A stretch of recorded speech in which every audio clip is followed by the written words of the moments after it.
Hello everyone, Steve here for MakerMind 3D. Today I will show you exactly how to fit my custom-made case for the Waveshare ESP32 with a 1.47 inch display step by step to making sure we don't damage this display. Alright, let's take a closer look to the case and the ESP. Wow! We have to make sure that we don't give pressure to the display edge. Display edge is really fragile and can break easily. The display ends here on this side, so we can give pressure on the side here without any worries. Now to the assembly. We have here on the case the shape from the USB-C. So put your microcontroller with the USB-C in like I do.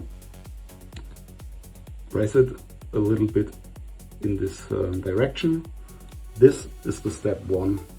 Now step 2. The step 2 is really important. When you do it wrong, you can break your display.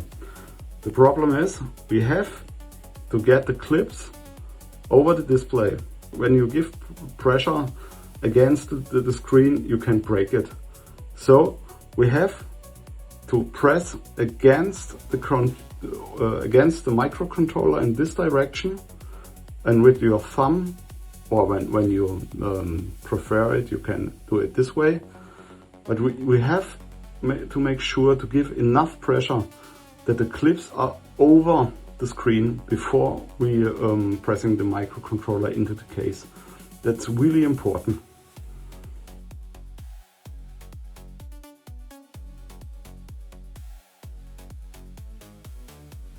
So now we are over the display and we are safe.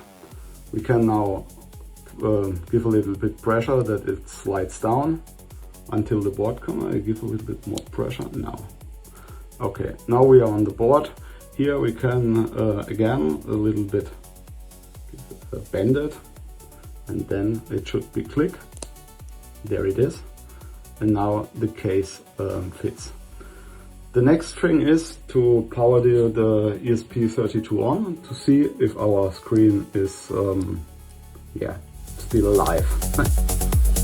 Okay, that looks cool. When you now see that the display don't fit exactly in the window from the case, then you can press it here a little slightly in this direction.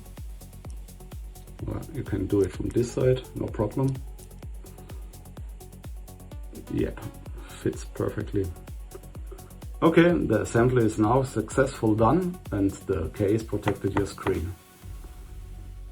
Okay, I hope you enjoy the case.